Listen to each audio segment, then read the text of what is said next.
SRS होता है वो बिजनेस रिक्वायरमेंट स्पेसिफिकेशन में से ही ड्राइव करता है जो डेवलपर होता है। अच्छा, तो इसके अंदर क्या क्या हम करते हैं? SRS में क्या चीज़ हम इम्प्लीमेंट करते हैं या क्या क्लॉजेज हैं इसकी? हम ये बेसिक ही हमने देखा था। मैम इसमें फंक्शनल और नॉन फंक्शनल रिक्वायरमेंट्स जो होती है ना को डिफाइन करते हैं और उसमें बताते हैं कि सॉफ्टवेयर हमारा हम क्यों डेवलप कर रहे हैं और ये कैसे काम करेगा।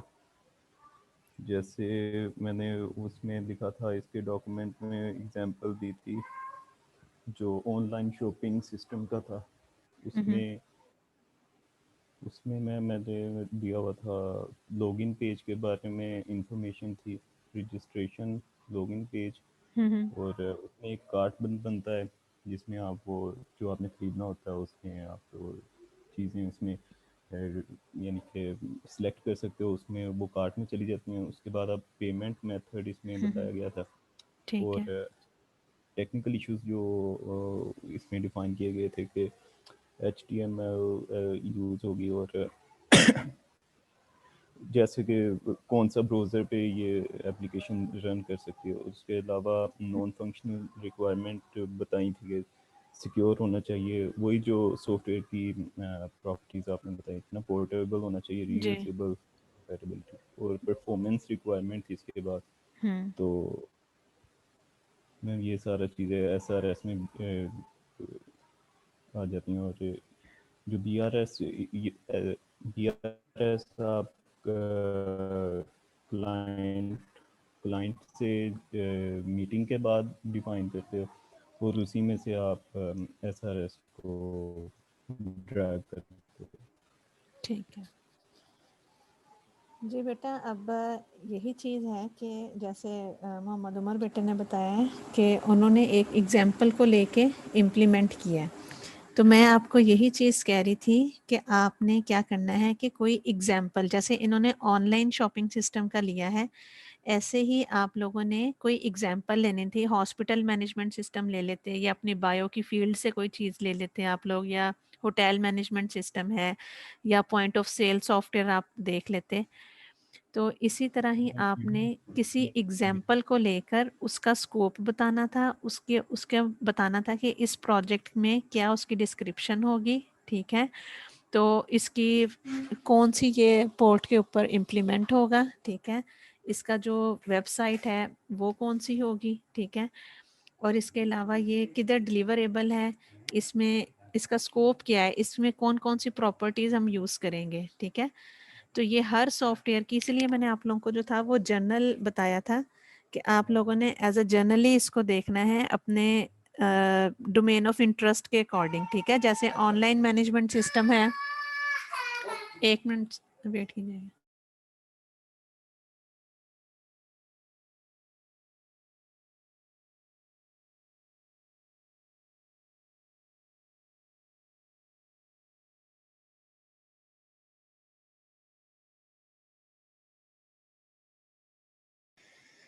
जी क्लास, अब मैं आप लोगों के साथ डॉक्यूमेंट एक शेयर कर रही हूँ सॉफ्टवेयर रिक्वायरमेंट स्पेसिफिकेशन का, जिसके अंदर मैं एक ये IEEE का स्टैंडर्ड है। वेट कीजिए, मैं आप लोगों के साथ स्क्रीन शेयर करूँ।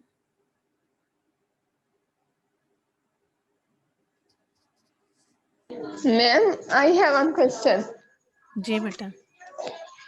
मैम उन्होंने बोला है कि SRS specifies functional and non functional requirement of the software to be developed, और इसमें फंक्शनल और नॉन फंक्शनल रिक्वायरमेंट कौन सी होती हैं?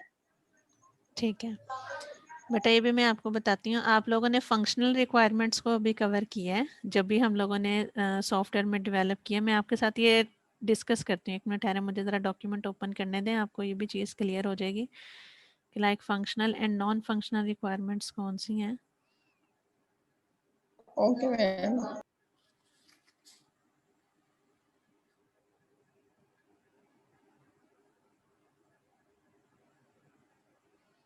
जी स्क्रीन शेयर है बेटा सबके साथ? Yes ma'am. जी, ये बेटा टेम्पलेट है, IEEE का है, एक स्टैंडर्ड है। IEEE का पता है आप लोगों को? IEEE। No ma'am. अच्छा, ये आप लोगों को उसका पता है? ये जो रिसर्च पेपर्स वगैरह आप लिखते हैं, रिसर्च पेपर्स का आइडिया है? Yes ma'am. Yes ma'am. जी, तो बेटा इस तरह ये जो IEEE है, ये मतलब कि वर्ल्ड की लार्जेस्ट टेक्निकल प्रोफेशनल ऑर्गेनाइजेशन है, and it stands for institute of electrical and electronics engineering. ठीक है, तो ये IEEE है, ये बेसिकली आपको एक स्टैंडर्ड प्रोवाइड करती है कि आप लोगों ने अगर कोई चीज़ सॉल्व आउट करनी है या जिस भी चीज़ जो है वो एक पूरे स्टैंडर्ड के अकॉर्डिंग होनी चाहिए। ठीक है, तो बेसिकली ये एक टेम्पलेट प्रोवाइड करती है कि अगर आपने SRS बनाना है, कोई भी सॉफ्टवेयर रिक्वायरमेंट स्पेसिफिकेशन या SRS जो आपने डॉक्यूमेंट बनाना है, तो उसमें डॉक्यूमेंट में कौन कौन सी क्लॉजेज होंगी और उसमें आपने कौन कौन सी रिक्वायरमेंट्स जो है वो गैदर करनी है। ठीक है,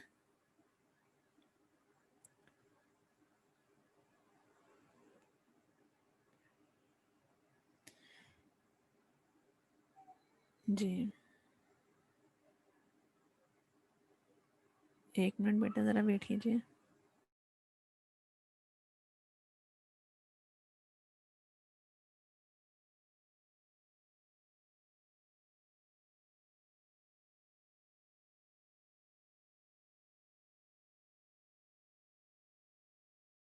क्लास ये स्क्रीन के सामने क्या शो हो रहा है? मैम सॉफ्टवेयर रिक्वायरमेंट स्पेसिफिकेशन बस।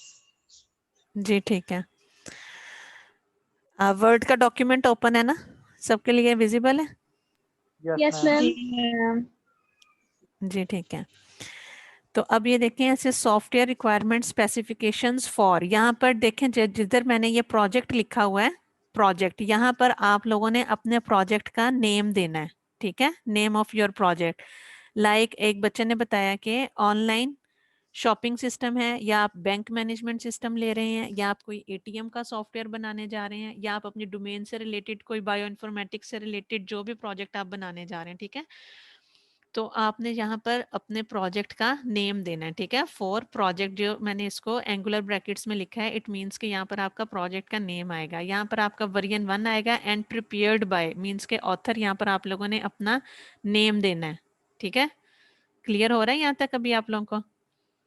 Yes ma'am. ये देखें, जहाँ पर मैंने ऑथर लिखा है, यहाँ पर आप लोगों ने अपना नेम देना है। यहाँ पर ऑर्गेनाइजेशन मीन्स कि आप अपनी, अभी तो आप लोग किसी ऑर्गेनाइजेशन के लिए नहीं, आपकी क्लास असाइनमेंट है, तो यहाँ पर आप अपना क्लास नेम एंड अपना ये रोल नंबर वगैरह दे सकते हैं। ठीक है, ऑर्गेनाइजेशन की जगह पर।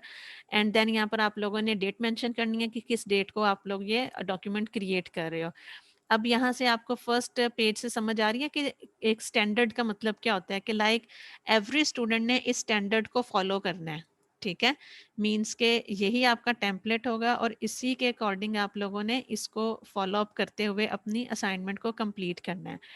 And then come towards the table of contents. ठीक है, यहाँ पर अब आप लोगों ने देखें इंट्रोडक्शन। ठीक है, इंट्रोडक्शन का जो पोर्शन है, इसके अंदर सबसे पहले आप पर्पस बता रहे हैं।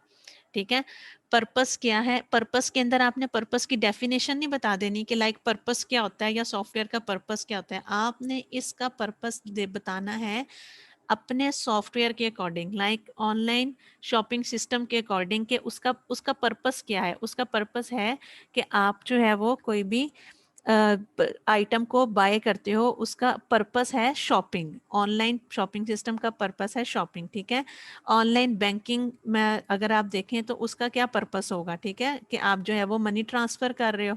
ठीक है, अगर ATM है तो उधर से आप क्या कर रहे हो, ठीक है, आप कार्ड एंटर करते हो, एंड डेबिट क्रेडिट आप लोगों का होता है, आप ट्रांसफर करते हो चीज़ें।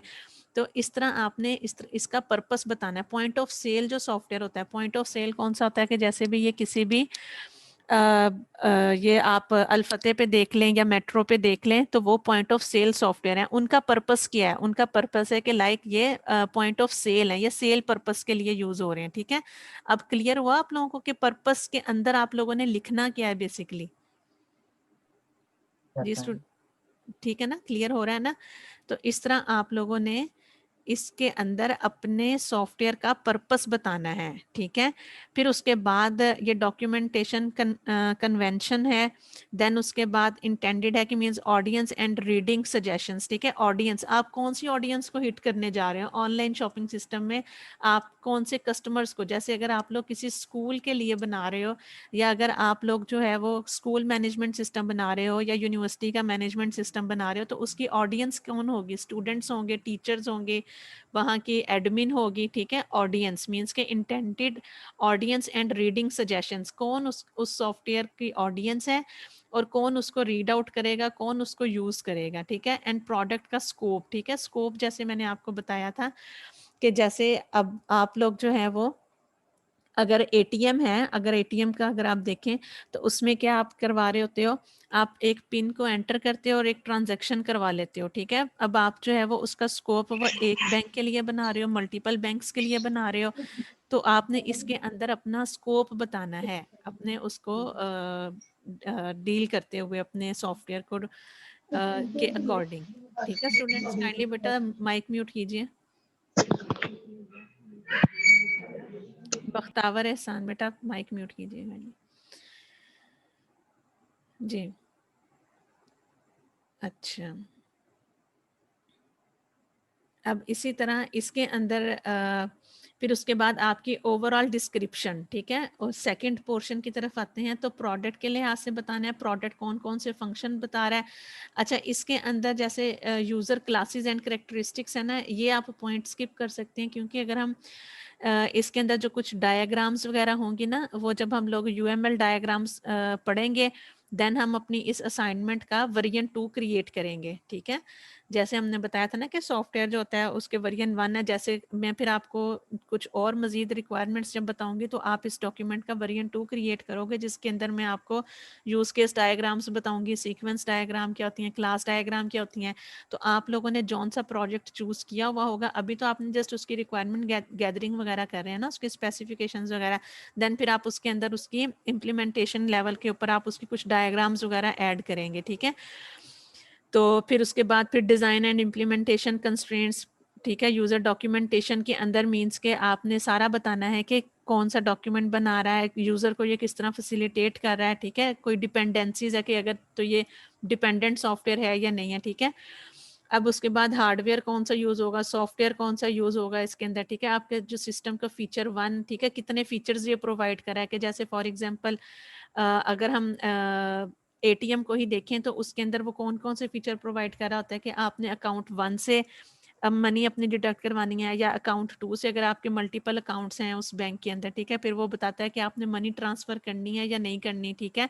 फिर उसके बाद आपको वो एक एग्जिट का ऑप्शन देता है, मीन्स कि जितने उसके अंदर ऑप्शंस होते हैं कितने वो फीचर्स प्रोवाइड कर रहे हैं, ठीक है। Feature 1, feature 2 and so on, ठीक है। उसके बाद फिर नॉन फंक्शनल, ठीक है। फंक्शनल रिक्वायरमेंट्स वो फंक्शन होती हैं जो कि टू दी पॉइंट्स हैं, ठीक है। जैसे कि वो कौन कौन से फंक्शन परफॉर्म कर रहा है, ऐड करना है किसी चीज़ को, ठीक है, किसी प्रोडक्ट को ऐड करना, किसी प्रोडक्ट को डिलीट करना, किसी चीज़ को मॉडिफाई करना, ठीक है। ये सारी फंक्शनल रिक्वायरमेंट्स में आ जाती हैं।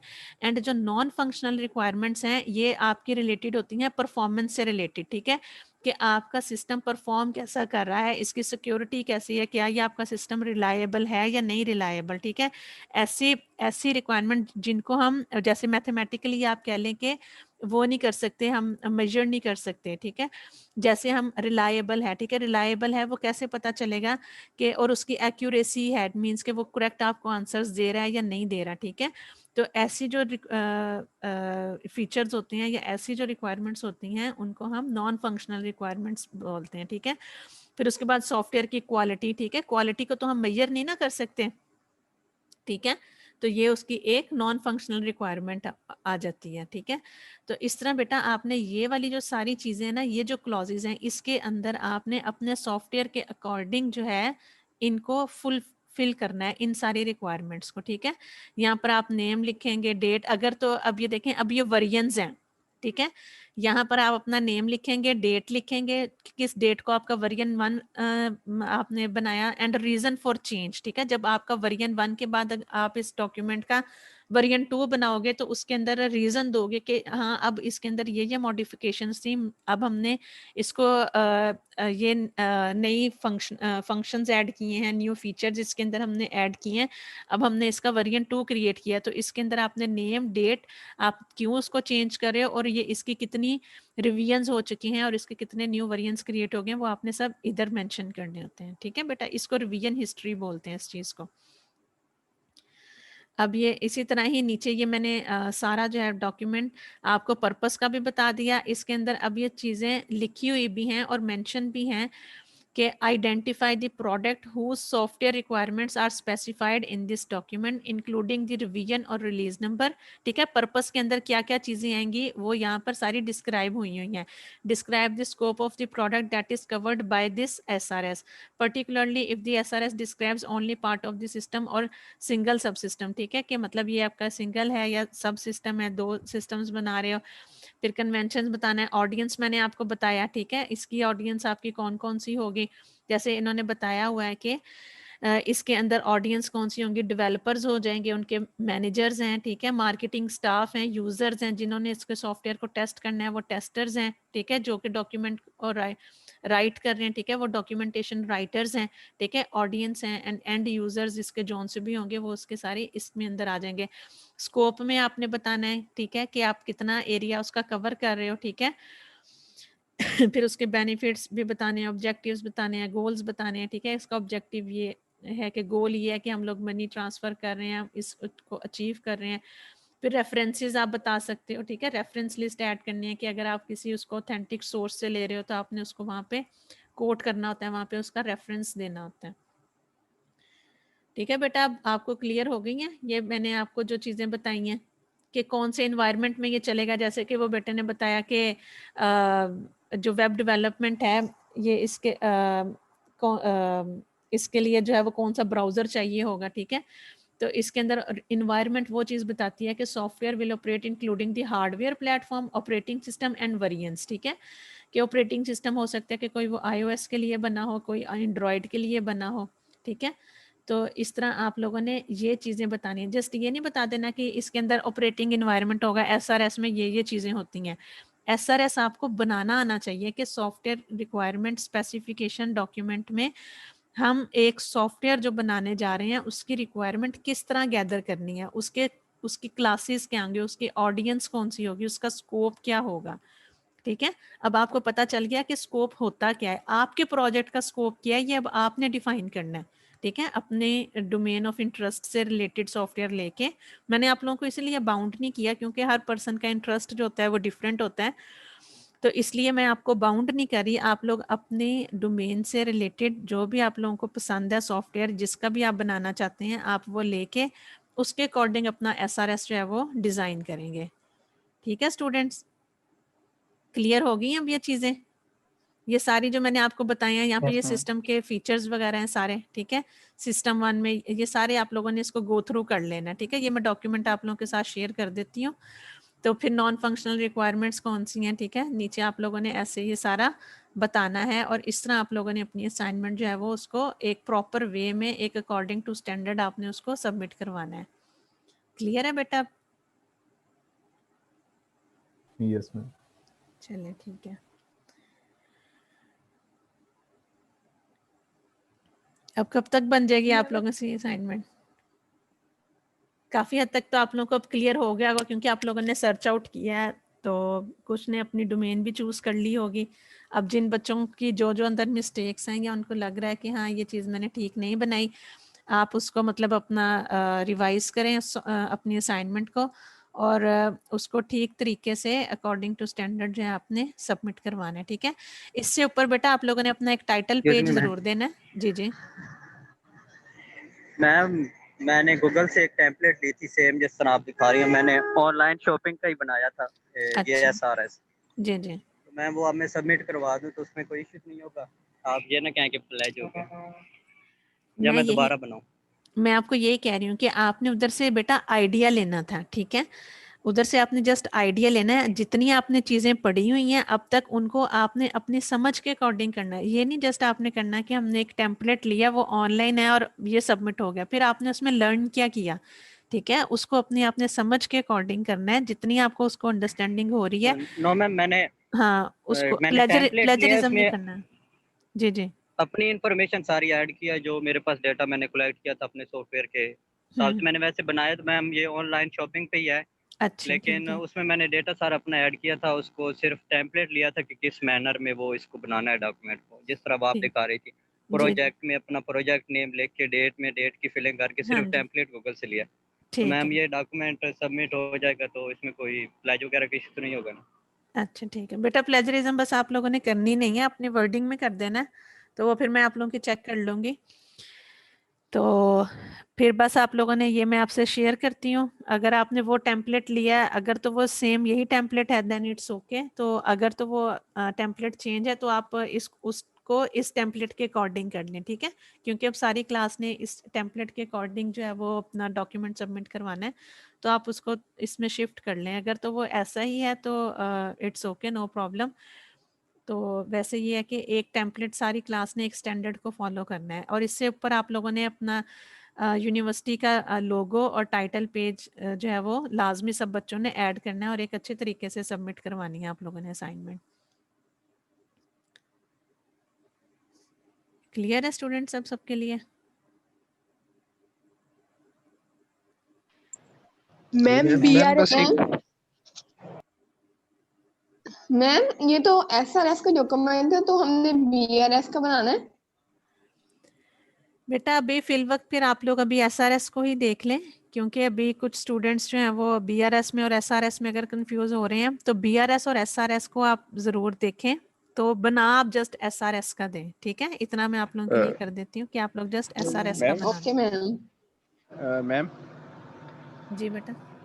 मैम जहाँ तक मुझे आइडिया हुआ है कि एसआरएस को बनाने के लिए भी तो बीआरएस से ही आइडिया मिलता है। तो बीआरएस पहले वो तो और वो सिंपल होता है, इसे थोड़ा मतलब कि एक आम आम बंदा इजीली उसे रीड कर पाता है। तो एसआरएस तो टेक्निकल टीम के लिए होता है ना। जी तो बीआरएस भी बना सकते हैं, मतलब उस बीआरएस से ही इसको डिराइव कर सकते हैं हम अपना। बेटा मैं यही इसीलिए कह रही हूँ कि अभी ये जिन स्टूडेंट्स को अंडरस्टैंडिंग हो गई है दैट्स वेल एंड गुड कि आप लोगों ने उसको अंडरस्टैंड किया है। तो इसीलिए मैंने ये दोनों दी थी कि साइड बाय साइड आप लोगों को इनका डिफरेंस जो है वो थोड़ा आइडिया हो जाए। तो जिन स्टूडेंट्स को भी आइडिया नहीं हो सका तो उनके लिए भी मैं इजीली यही कह रही हूँ कि आप लोग इन दोनों को स्टडी करें, लेकिन जस्ट आप एसआरएस ही अभी बना दें, ठीक है। और इसके अलावा डेफिनेशंस आप लोगों ने ज़रूर बतानी है कि बीआरएस क्या होता है और एसआरएस क्या होता है, और उसके बाद एसआरएस का आपने ऐसा डॉक्यूमेंट बनाना है, ठीक है। और थर्ड जो क्वेश्चन है वो बेटा आप लोगों में से मोस्टली स्टूडेंट्स जो हैं वो उसको रॉन्ग अटेम्प्ट कर रहे हैं। जो थर्ड क्वेश्चन है वो बहुत जनरल क्वेश्चन था, मुझे काफ़ी हैरानी हो रही थी कि आप लोग उसको क्यों गलत अटेम्प्ट कर रहे हैं। बेटा जिस तरह मैंने क्लास में भी पहले भी आपसे डिस्कस किया था कि हम लोगों ने किसी चीज़ का रिस्क देखना है, हमने रिस्क एनालिसिस जिस तरह देखा था एंड देन उसका ऑल्टरनेट सोल्यूशन, ठीक। तो अब हमारे पास जैसे हम एटीएम से ही रिलेटेड देखें कि रिस्क क्या है कि थ्रेट हो सकता है, लाइक मनी थ्रेट, ठीक है। आपका जो पिन कोड है वो हाईजैक हो सकता है, ठीक है। आपका जो एटीएम का जो पिन है वो हाईजैक हो सकता है, ठीक है। इसके अलावा मनी, तो अगर वो हाईजैक होगा तो क्या हुआ कि मतलब आपकी मनी जो है वो लॉस्ट हो सकती है आपके अकाउंट में से। तो आप उसका अल्टरनेट सोल्यूशन क्या दे रहे होते हैं कि आप उसको एक वो सिक्योर वे जो है प्रोवाइड कर रहे हैं कि आप अपनी उस पिन को जो है वो इनक्रिप्टेड पिन कर सकते हैं, कि आप उसके ऊपर कोई इनक्रिप्शन अप्लाई कर सकते हैं ताकि आपकी जो पिन है वो सिक्योर रहे, ठीक है। जिस तरह आप लोग के लिए सिंपल वर्ड्स में आप लोगों के जैसे मोबाइल फ़ोन्स हैं, ठीक है। आप लोगों को कुछ स्टूडेंट्स होते हैं उनके इंपॉर्टेंट डॉक्यूमेंट्स होते हैं, वो चाहते हैं कि ठीक है कि मेरा मोबाइल फ़ोन है या मेरा लैपटॉप है, इसके अंदर मेरा ज़रूरी डेटा है, ठीक है। तो आप रिस्क ये है कि ठीक है कि कोई अनऑथराइज्ड पर्सन जो है वो उसको रीड कर सकता है। तो उसका अल्टरनेट सोल्यूशन क्या है कि आप उसके ऊपर पासवर्ड अप्लाई कर देते हो, ठीक है। पासवर्ड अप्लाई किया आपने तो क्या हुआ, आपका डॉक्यूमेंट सिक्योर हो गया, अब अंडरस्टैंडिंग क्लियर हुई कि आप लोगों ने कैसे करना है। ऐसे जिस तरह आपने हम एडवांटेजेस एंड डिसएडवांटेजेस के लिए दो टेबल्स बनाते हैं ना, ऐसे आप लोगों ने दो टेबल्स बनाने हैं। एक टेबल के ऊपर आप लोगों ने लिखना है रिस्क, ठीक है। रिस्क को नीचे आपने नीचे आइडेंटिफाई करना है, रिस्क नंबर 1, ठीक है। रिस्क नंबर 1 क्या है? फॉर एग्जाम्पल कि आपका है कि थ्रेट ही आप कह लें कि हमारे थ्रेट है कि कोई हमारे जो भी लॉगिन आईडी है या जो भी हमारा लैपटॉप है उसमें से हमारा डॉक्यूमेंट जो है वो उसको रीड आउट कर सकता है, या उसको मॉडिफिकेशन का थ्रेट है कि कोई हमारा डॉक्यूमेंट, या जिस तरह एग्जाम सिस्टम ले लें कि कोई हमारे एग्जाम सिस्टम में हमारे जो मार्क्स हैं उनको चेंज कर सकता है, ठीक है। तो उसका ऑल्टरनेट सोल्यूशन क्या है कि उसके ऑल्टरनेट सॉल्यूशंस काफ़ी ज़्यादा हो सकते हैं, ठीक है। एक रिस्क के अगेंस्ट उसके ऑल्टरनेट सॉल्यूशंस काफ़ी ज़्यादा हो सकते हैं कि लाइक आप अपनी उस फाइल को पासवर्ड प्रोटेक्टेड कर दो, ठीक है। आप उस फाइल को जो है वो क्या उसको कहते हैं जस्ट ऑथराइज कर दो उसी पर्सन के लिए कि जैसे जिसने रिजल्ट एग्जाम वाले हैं आपके, ठीक है, जस्ट वही उस फाइल को एक्सेस कर सकते हैं। आप उनका लॉगिन क्रीडेंशियल बना दो, ठीक है, ताकि वो दूसरे जो अनऑथराइज्ड यूजर हैं वो उसको एक्सेस ना कर सके, ठीक है। इस तरह आपने 5 जो हैं वो अपने रिस्क बताने हैं किसी भी सॉफ्टवेयर को जो हो सकते हैं, ठीक है। किसी भी सॉफ्टवेयर को 5 जो थ्रेट्स हो सकते हैं वो आपने बताने हैं एंड उसके ऑल्टरनेट सोल्यूशन बताना है आप लोगों ने। अब क्लियर हुआ बेटा आप लोगों को कि ये क्वेश्चन आपने कैसे अटेम्प्ट करना है? Yes ma'am. जी ठीक है। इस तरह बेटा आप लोगों ने अब बाकी जैसे मैंने एक दो एग्जांपल आपको बताई हैं, इसी तरह ही आपने एक्सप्लोर करना है इस चीज़ को कि और सॉफ्टवेयर को कौन से थ्रेट्स हो सकते हैं और हम उनके ऑल्टरनेट क्या सॉल्यूशंस प्रोवाइड कर सकते हैं, ठीक है स्टूडेंट्स। अभी आप इम्प्लीमेंट नहीं कर रहे, जस्ट इसको गो थ्रू कर रहे हो, ब्रेनस्टॉर्मिंग कर रहे हो अपनी। और कोई क्वेश्चन बेटा? असाइनमेंट के क्वेश्चन सब क्लियर हैं आप सबके लिए? Yes ma'am. चलें ठीक है, चलें फिर अब आप इसको काइंडली सबमिट करवा दीजिएगा, कल तक हो जाएगा सब बच्चों से। थर्सडे की क्लास में इसको आप काइंडली सबमिट करवा दें। कल हमारी क्लास भी है तो हम इंशाल्लाह अपने जो हमारे जो 2 मॉडल रह गए हैं उनको भी रीड आउट करेंगे ताकि हम नेक्स्ट अपनी यूएमएल डायग्राम्स की तरफ मूव ऑन करें नेक्स्ट वीक से। तो कल तक जो है वो सब बच्चे अपनी इन असाइनमेंट्स को करेक्ट करके तो सबमिट करवा दें। तो कल हमारी इंशाल्लाह क्लास होगी जिसके अंदर हम अपने जो रेस्ट ऑफ द मॉडल्स हैं उनको डिस्कस करेंगे और उनको कंप्लीट करेंगे। Any question class? मैम ये रिकॉर्डिंग भी प्रोवाइड करते हैं। कोडिंग प्रोवाइड कर दें? कोड किस चीज़ का कोड? मैम ये रिकॉर्डिंग जो लेक्चर आप रिकॉर्डिंग। अच्छा रिकॉर्डिंग, मैंने कहा शायद आप कोडिंग की बात कर रहे हैं। ठीक है बेटा हो नहीं जाएगी। मैम। ठीक है बेटा, चले ओके, थैंक यू क्लास, अल्लाह हाफिज़।